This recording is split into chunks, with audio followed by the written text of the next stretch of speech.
Alrighty, so I saw Thunderbolts last night, and this was something I wasn't really planning on watching because honestly, I saw the first trailer and I thought it looked really stupid. And then the second trailer, you know, it was like from the makers of A24, this. It's like, okay, I'm pretty curious now. And then the reviews came in, they were very, good both audience wise and critic wise. So I thought, okay, fine, I'll go watch it. I didn't dislike the movie. I didn't love it. I think it was good. I think because how boring Captain America Brave New World was, this kind of help, basically when the trend starts kind of being like very meh movies or TV shows, whatever, and a just normally good movie comes out, I think it buys more goodwill.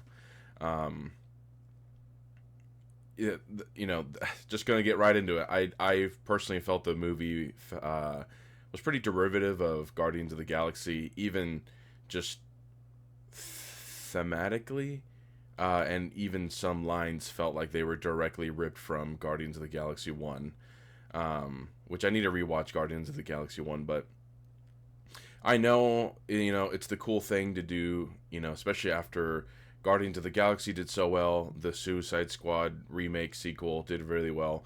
So there is a market for, the like, oh, the rogues villains team up and do their own thing, Goofy, oh, anti-hero.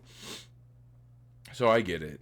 You just, there's parts in the movie where it's like the Star Lord dialogue where he's like, "We're all losers, man. We're oh my god, but we're a team," and it just felt very word for word that. But I was also a little confused because the again the second trailer kept marketing from the people A24 blah blah blah blah blah blah blah, but it still felt like such a standard Marvel movie that well, up until the end, that I was curious, like, well, how much creative freedom did you actually let these people have? Because 80% of the movie feels like every other Marvel movie up until the very, the third act, where they actually let you get emotional and stop joking around every 5 seconds, and you're like, wow, okay, wow, this is very mature, very, adult. That's okay. That's very well done.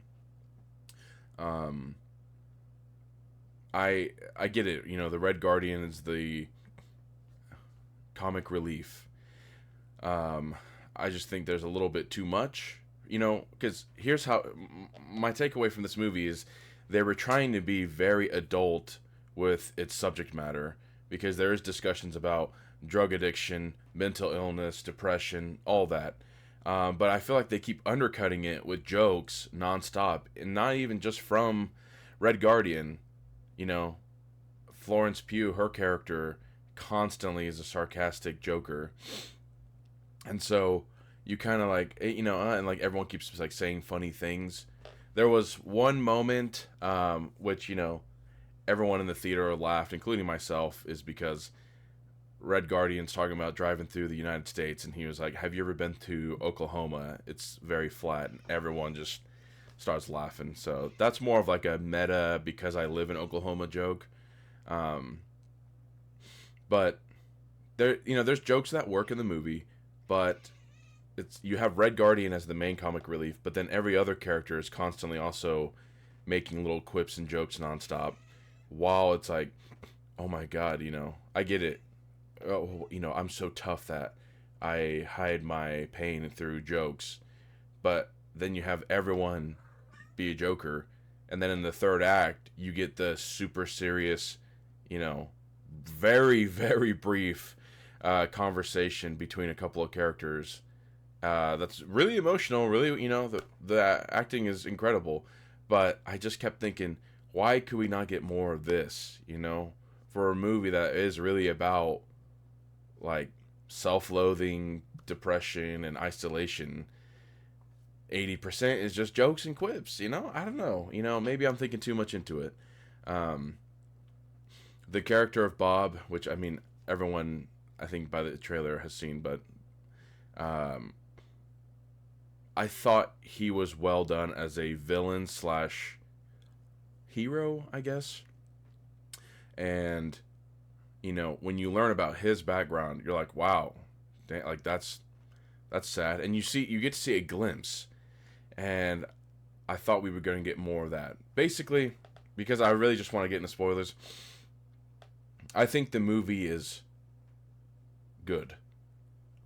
Um, like let's say out of 5 stars, this is a 3.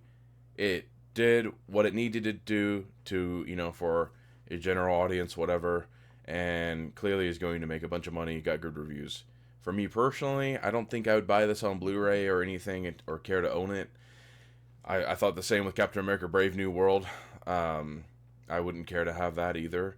So I think most people, who aren't going to be, as critical as I am, will enjoy it a lot more.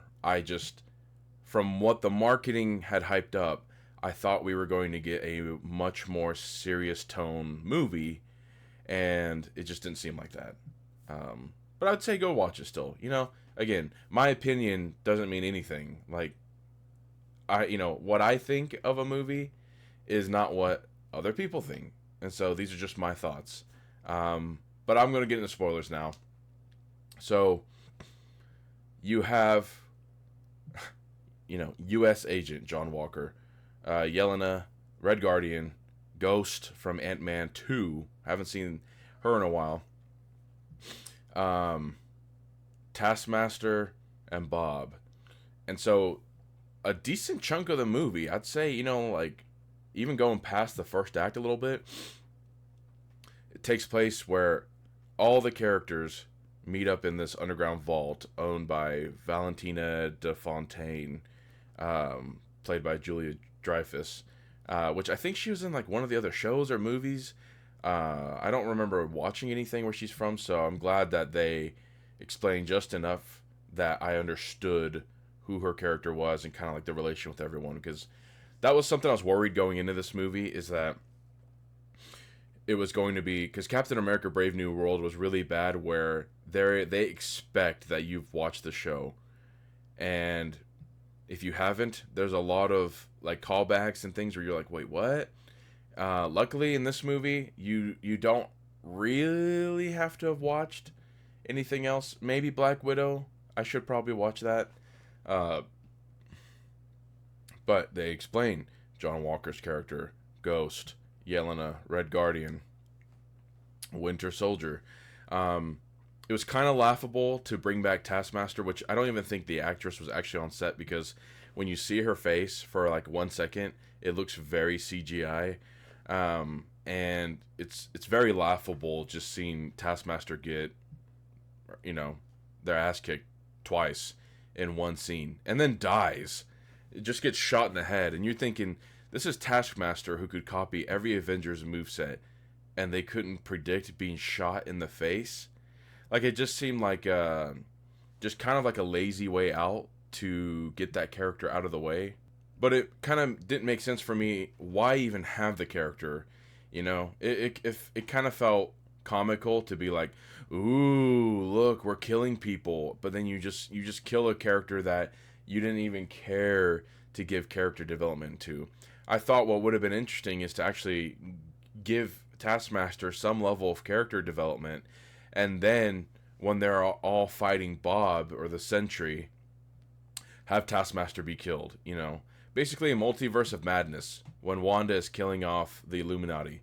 You just have a scene like that. Now, would that probably have felt derivative too? Maybe, but instead of killing the whole team, you could just have it where where Sentry kills Taskmaster and maybe breaks Ghost's leg, something a little more. But yeah, that just felt really weird. But yeah, basically they find out they're betrayed by Valentina, and that Valentina wants them to all get killed. They accidentally find Bob in this room that's going to be incinerated, and they find a way to get out.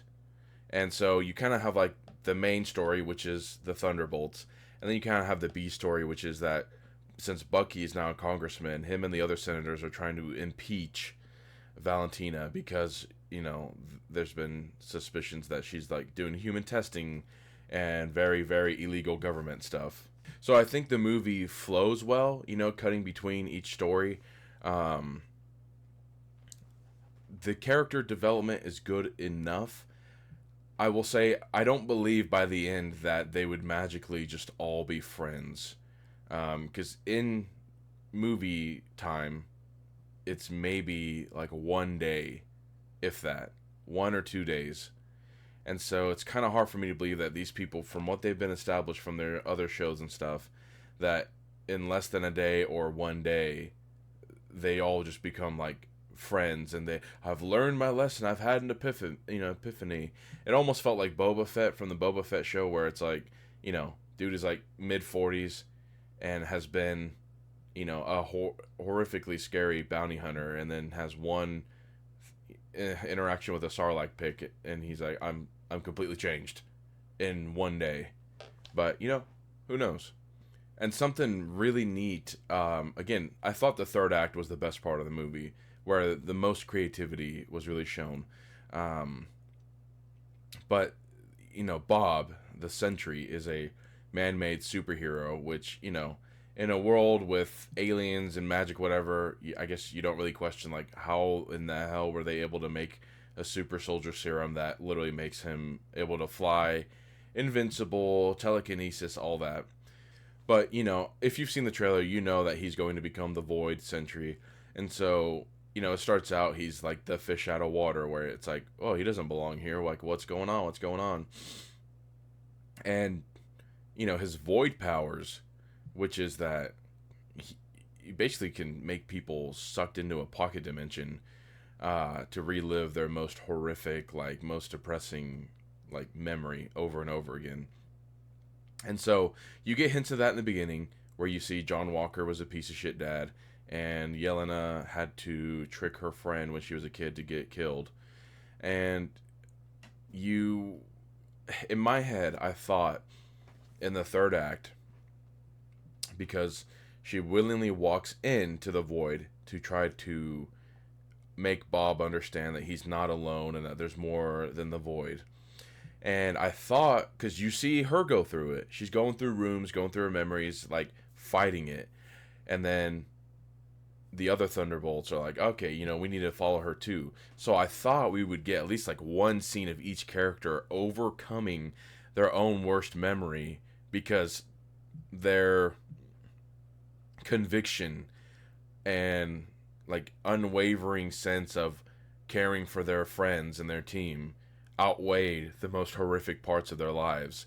And I thought we were going to get more of that, but you really don't. They just appear, and then they quickly say, oh, he, like, they make a joke like, he, it was fun, blah, blah, blah. I just thought that would have been cool. Almost like a Doctor Strange, where he's fighting Dormammu, and it's really weird. It was just, the void power seemed so crazy, so cool. I thought we'd get more, but we really didn't. But it was neat to see Sentry fight the void, and the movie being a very physical representation of like fighting your inner demons. It just never feels like they go all the way with it, like this very serious, because again, when Yelena and Red Guardian, when she finally breaks down and starts crying and telling him how, she needed her dad and he didn't show up, and he's like, well, my bad, I'm sorry, I felt like you didn't want me around. I was like, oh, this is this is great. Why is this the only 3-minute part of the movie with this kind of emotional interaction? I just felt like we were robbed of more scenes of that with each character. And then, of course, I bring it up every time. I'm sure people are going to get annoyed. But to me, this felt like almost a world-ending event. I mean, homie was about to just void out everything. And I'm thinking, where's Daredevil? Unless he already got taken. Where's Spider-Man? Unless he already got taken. Nobody. I mean, they mentioned Captain America, Sam. Where's homie? When, there's so many of these movies now where there's world-ending events, and I'm thinking, where is one Avenger or superhero? But whatever. it did feel very rushed by the end. Like, they do a talk no jutsu Naruto level conclusion, which is, hugging Bob and being like, you're not alone. And so he's able to defeat the Void for the most part. And then when they come out, he has no memory of what happened. And so you kind of go, did it work then? Because if he doesn't remember, then he doesn't remember that his friends were basically willing to die for him to prove that they're like, he's not alone. So I was like, huh?